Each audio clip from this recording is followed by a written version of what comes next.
Hola, soy Néstor y les hablaré del proceso de desensamblaje de una computadora. Primero se retira la tapa del costado, esto retirando los tornillos para luego retirar la tapa. Después se retiran los cables que están conectados desde la fuente de poder a la tarjeta madre y diversas partes. Esto para que no estén estorbando al empezar a retirar componentes de la computadora y que no se vayan a dañar. Se retiran los cables tipo SATA y tipo de 24 pines, esto para que no estorben y no se dañen al empezar a retirar componentes. Retirar el cable que conecta la tarjeta madre con el ventilador del gabinete. Retirar los tornillos que aseguran los puertos de entrada de la parte trasera de la computadora. Estos puertos están conectados a la tarjeta madre y como no se pueden quitar de la tarjeta, es mejor quitarlos del gabinete. Después se retira la tarjeta RAM. Una vez completado todos los pasos anteriores y haberse asegurado de haber quitado los tornillos laterales, se quitan los tornillos que se encuentran por debajo de la placa madre, en los cuales están fijadas al chasis. De esa forma, una vez terminado, nosotros podremos levantar la tarjeta madre y quitarla de ahí. Para los últimos componentes que es necesario sacar, nada más consiste en quitar la tapadera de enfrente e ir sacando los componentes de uno por uno. Y por último, para la fuente de poder es nada más necesario quitar los 4 tornillos y con eso ya vamos a poder quitarla del chasis. Después retirar el difusor. Para después retirar el difusor de calor, se tiene que desconectar el cable que conecta el difusor a la tarjeta madre. Luego se retiran los sellos que conectan el difusor a la placa que la mantienen sujetada. Y después, tirando el difusor de calor hacia arriba, se libera la tarjeta madre y deja expuesto el procesador. Para retirar el procesador hay una palanca a un costado. Se presiona hacia abajo, después hacia un costado y la palanca está liberada y por lo tanto la tapa que mantiene el procesador sujeto se soltará. Para después retirar el procesador. Mi nombre es Ángel Gabriel Sinogui Robles y voy a hablarles sobre el proceso de ensamblado. Para iniciar con el proceso de ensamblaje, antes que nada se debe preparar la placa madre para su posterior instalación en el gabinete. El primer paso es que debemos ubicar la ranura del CPU, también llamada zócalo, y abrir el seguro que ésta tiene. Después se debe colocar el CPU en una orientación en específico. Por lo general, tanto el CPU como la placa madre cuentan con guías que nos ayudan a saber la orientación del mismo. Una vez el CPU queda listo, se deberá colocar el sistema de refrigeración, que en este caso utilizamos un ventilador de stock. Y para su correcta instalación se debe asegurar que los cables que salen del mismo lleguen a su respectiva conexión que está en la placa madre. Una vez orientado el ventilador, se debe proceder a fijarlo en los orificios que tiene la placa madre. Y después ubicaremos la memoria RAM en la primera ranura en una orientación en específico.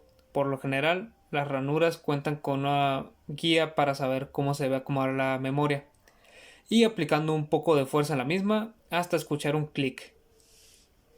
Una vez la memoria RAM ya se encuentra en la ranura asignada y nos aseguramos de que la placa madre esté bien, procederemos a ensamblarla en el gabinete y la aseguraremos con unos tornillos. En este caso son 6 tornillos en total y se debe tener cuidado de no forzar demasiado los tornillos para evitar daños a la placa madre.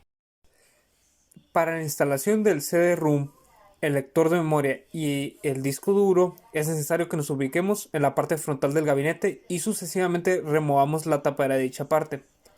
Nos encontraremos con 3 ranuras rectangulares. En la primera de ellas instalaremos el CD-ROM, mientras levantamos un seguro que se encuentra al costado de la parte interna del gabinete. Este es de color negro y es fácil de ubicar.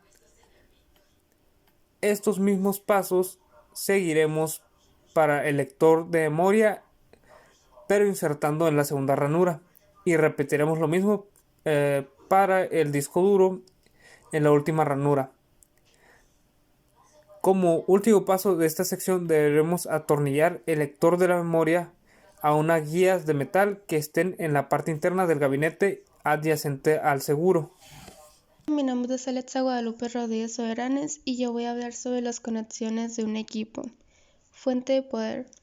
Después procedimos a colocar la fuente de poder por la parte inferior del gabinete en una base de metal que distribuye el peso sobre el chasis del gabinete, y por la parte exterior ajustamos los tornillos. Deben de ser 4 tornillos en total para asegurar la fuente de poder en su lugar y así evitar daños a la placa base, ya que la fuente de poder debe de estar orientada en un objeto específicamente.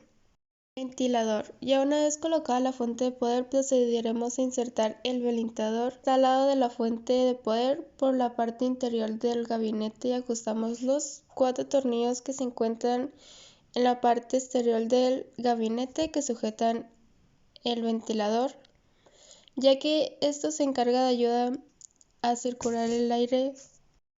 Conexiones de la fuente de poder hacia la placa base. Cable ATX de 24 pines que está conformado por uno de 20 pines y otro de 4 pines que salen de la fuente de poder y se conectan hacia la placa base en un conector de 24 pines. Conexiones de ventiladores. Un ventilador ATX 12 voltios tiene un cable de 3 pines a 4 pines que se conectan en la placa base. En específico, el ventilador se conecta de la siguiente manera. De la fuente de poder sale un cable que tiene amarillo y negro y ese se conecta al ventilador. Conexión de la carcasa a la placa madre. Son 2 cables que salen de la parte interna del frente de la carcasa, cable USB, y la conexión es FUCBU a la placa madre. Y el cable de audio se conecta a F-Audio a la placa madre. También están otras 2 conexiones individuales que van a la parte interna de enfrente de la carcasa a un cable de Power CW, HDD LED y Power LED. Conexión lector USB a placa madre. El cable sale del lector USB y se conecta a FUCB2 en la placa madre. Conexiones de cable SATA. Salen 2 cables que uno de ellos va a disco SATA, que viene siendo el disco duro, y el otro va al serie SATA, que es de color rojo. En la placa madre se encuentra en el SATA 0. Después salen otros 2 cables, que uno de ellos va al DROM SATA y el otro va al serial SATA, que es de color naranja. En la placa madre se encuentra en el SATA 1. Mi nombre es Joel García y les voy a hablar sobre la puesta en marcha. Una vez terminado todo el proceso de ensamblaje, procedimos a conectar la computadora a un monitor y al cable de corriente.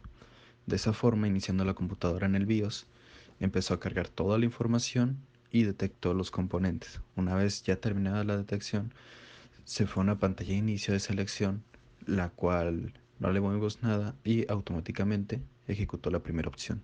Después de ello, empezó el proceso de carga para Ubuntu. Terminando una vez con este proceso, nos envió a la pantalla de inicio, donde nos daba la opción de iniciar.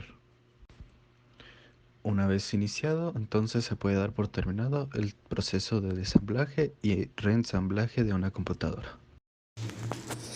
El sistema utilizado en la computadora fue Ubuntu, el cual es una distribución de Linux basada en Debian y es ampliamente reconocido por su facilidad y uso y accesibilidad.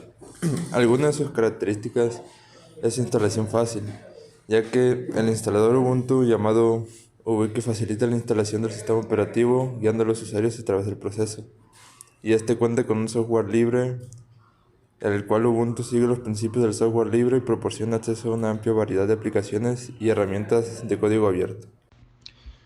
Eso fue todo. Muchas gracias.